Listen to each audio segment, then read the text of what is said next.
Praise the lord. ఈరోజు మీకోసం జవం గల దేవుని మాట 27వ కీర్తన 14వ చరణము.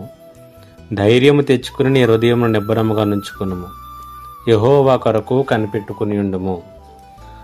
మనం ప్రస్తుతం జీవిస్తున్నటువంటి సమాజము వేగవంతమైనటువంటి వేగముతో ముందుకు వెళుతున్నటువంటి సమాజం.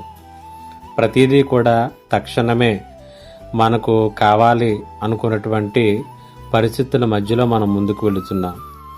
ఇది అన్ని సమయాల్లోనూ కూడా మంచిది కాదు అనేటువంటిది మనం గ్రహించాలి. ముఖ్యంగా దేవుని విషయంలో మనం దేవుని కొరకు వేచి ఉండటం, దేవుని సమయాన్ని విశ్వసించటం అనేటువంటిది ఒక విశ్వాసి యొక్క జీవితంలో ఎల్లప్పుడూ కూడా అది తెలివైనటువంటి ఎంపిక.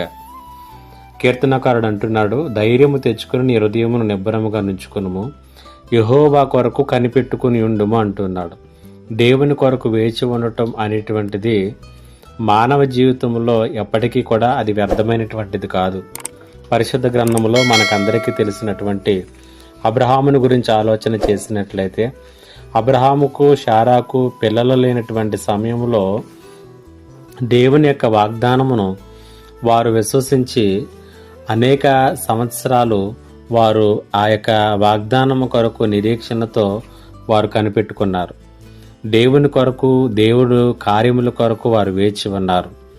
దేవుడు వారితో వాగ్దానం చేసినటువంటి రీతిగా దేవుడు వారికి ఒక కుమారుని ఇవ్వటమే కాదు కానీ సముద్రపు ఇసుక రేణువులంత విస్తారముగా అబ్రహాము యొక్క సంతానాన్ని దేవుడు ఆశీర్వదించడం అనేటువంటిది మనం బైబిల్ గ్రంథంలో చూస్తూనే ఉన్నాం. ఆ రీతిగాని నీ జీవితంలో కూడా తక్షణం వెనువెంటనే నీకు కావలసినటువంటి విధానంలో, నువ్వు కోరుకున్నటువంటి విధానంలో, నువ్వు అనుకున్నటువంటి విధానంలో తక్షణ ఫలితాలను దేవుని విషయంలో కోరుకొనక ఆయన కొరకు కనిపెట్టుకో. ధైర్యము తెచ్చుకుని నీ హృదయాన్ని నిబ్బరముగా ఉంచుకున్నప్పుడు దేవుని కార్యాలను మనం మన జీవితాల్లో చూడగలుగుతాం.